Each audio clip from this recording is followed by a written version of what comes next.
ಇವತ್ತಿನ ನ್ಯೂಸ್ ಅವರ್ನಲ್ಲಿ ಕೊನೆಯದಾಗಿ ಪಕ್ಕದ ಬಾಂಗ್ಲಾದೇಶದ ಸುದ್ದಿ. ನೆನ್ನೆ ಹೇಳ್ತಾ ಇದ್ದೆ, ಮತದಾನ ಮುಗೀತು. ನೆನ್ನೆ 4:15ಗೆ ಮತದಾನ ಮುಗಿದ ತಕ್ಷಣ ಕೌಂಟಿಂಗ್ ಶುರುವಾಯಿತು. ನೆನ್ನೇನು ನಂಬರ್ಸ್ ಗೊತ್ತಾಗಿರಲಿಲ್ಲ, ಅಂದರೆ ಯಾರು ಮುನ್ನಡೆ ಯಾರು ಹಿನ್ನಡೆ ಗೊತ್ತಾಗಿರಲಿಲ್ಲ. ಇದ್ದಿದ್ದು 2 ಅಲಯನ್ಸ್ಗಳಲ್ಲಿ, ಒಂದು BNP ಅಂತ, ಇನ್ನೊಂದು ಜಮಾತೆ ಇಸ್ಲಾಮಿ ಬಾಂಗ್ಲಾದೇಶ್ ಅಂತ. ಈ 2ರ ಪೈಕಿ ಯಾರು ಗೆದ್ದರೆ ಭಾರತಕ್ಕೆ ಒಳ್ಳೆಯದು? 2 ಭಾರತ ವಿರೋಧಿ ಅಲಯನ್ಸ್ಗಳೇ, 2 ಭಾರತ ವಿರೋಧಿನೇ. ಆವಾಮಿ ಲೀಗ್ನಂತೆ ಭಾರತದ ಜೊತೆ ಫ್ರೆಂಡ್ಲಿಯಾಗಿ ಇಬ್ಬರೂ ಕೂಡ ಇಲ್ಲ. ಆವಾಮಿ ಲೀಗ್ನ 2024ರಲ್ಲಿ ಓಡಿಸ್ಬಿಟ್ರು, ಅಂದರೆ ಶೇಖ್ ಹಸೀನಾ ಅವರನ್ನು ಓಡಿಸಿದ್ರು ದೇಶದಿಂದ. ಆವಾಮಿ ಲೀಗ್ ಈ ಸಲ ಎಲೆಕ್ಷನ್ಗೆ ನಿಲ್ಲಂಗಿಲ್ಲ ಅಂತ ಅದನ್ನು ಹೊರಗಿಟ್ಬಿಟ್ರು. ಇದ್ದಿದ್ದು 2 ಅಲಯನ್ಸ್ಗಳು. ಇದ್ದುದರಲ್ಲೇ BNP ಅವರು ಸ್ವಲ್ಪ ಫೇವರೇಬಲ್ ಆಗಬಹುದು ಭಾರತಕ್ಕೆ ಅಂತ ಹೇಳಿದ್ದೆ. ಲಕ್ಕಿಲಿ ಗೆದ್ದಿದ್ದಾರೆ ಅವರು. 300 ಕ್ಷೇತ್ರಗಳ ಪೈಕಿ 299 ಕ್ಷೇತ್ರಗಳಿಗೆ ಎಲೆಕ್ಷನ್ ಆಯಿತು. 212ರಲ್ಲಿ ಗೆದ್ದಿದ್ದಾರೆ. ತಾರಿಕ್ ರೆಹಮಾನ್ ನೋಡಿ ಮನುಷ್ಯನ ಟೈಮ್ ಹೆಂಗಿದೆ ಅಂತ. 17 ವರ್ಷಗಳ ಹಿಂದೆ ಶೇಖ್ ಹಸೀನಾ ಇವ್ರನ್ನ ಅರೆಸ್ಟ್ ಮಾಡಿ, ಇವ್ರ ತಾಯಿ ಖಾಲಿದಾ ಜಿಯಾ ಪ್ರಧಾನಮಂತ್ರಿಯಾಗಿದ್ದರು. ಇವರ ಅಜ್ಜ ಬಾಂಗ್ಲಾದೇಶದ ಅಧ್ಯಕ್ಷರಾಗಿದ್ದರು. ಇತಿಹಾಸ ದೊಡ್ಡದಿದೆ, ಟೈಮ್ ಕಡಿಮೆ ಇದೆ. ಖಾಲಿದಾ ಜಿಯಾ ಪ್ರಧಾನಮಂತ್ರಿಯಾಗಿದ್ದರು. ಅದಾದ ನಂತರ ಭ್ರಷ್ಟಾಚಾರದ ಆರೋಪದಡಿಯಲ್ಲಿ ಶೇಖ್ ಹಸೀನಾ ಈ ತಾರಿಕ್ ರೆಹಮಾನಿಯನ್ನು ಅರೆಸ್ಟ್ ಮಾಡಿ 18 ತಿಂಗಳು ಜೈಲಿಗೆ ಹಾಕಿದ್ರು. ಜೈಲಿಂದ ಬಿಡುಗಡೆ ಆದ ನಂತರ 17 ವರ್ಷಗಳ ಹಿಂದೆ ಇವರು ದೇಶ ಬಿಟ್ಟು ಬ್ರಿಟನ್ಗೆ ಹೋಗ್ಬಿಟ್ರು.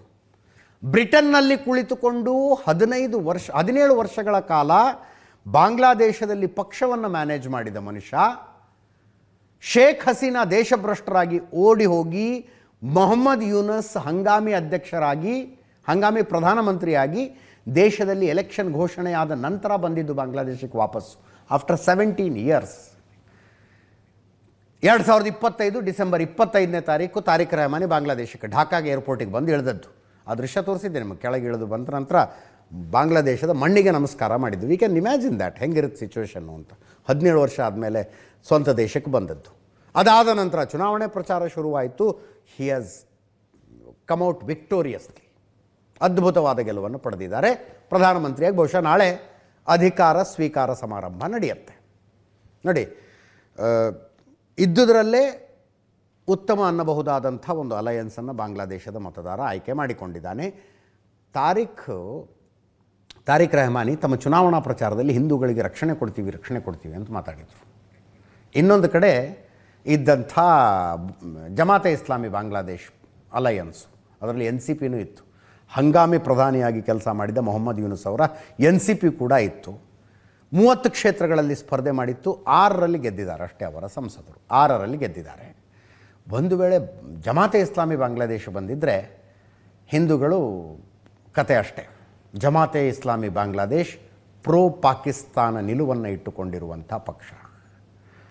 ಮೊಹಮ್ಮದ್ ಯೂನಸ್ ಪ್ರಧಾನಿಯಾದ ನಂತರವೂ ಕೂಡ, ಅಂದರೆ ಹಂಗಾಮಿ ಪ್ರಧಾನಿಯಾದ ನಂತರವೂ ಕೂಡ pro China, pro Pakistan, Bharat ವಿರೋಧಿ ಆ ನಿಲುವನ್ನೇ ಇಟ್ಕೊಂಡು ಬಂದಿದ್ದರು.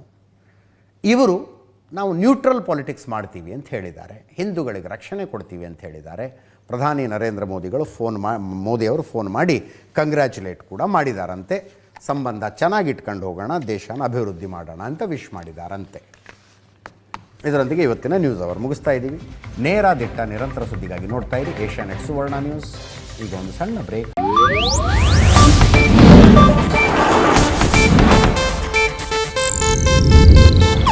ಇದು ಏಷ್ಯಾನೆಟ್ ನ್ಯೂಸ್ ನೆಟ್ವರ್ಕ್ ಪ್ರಸ್ತುತಿ.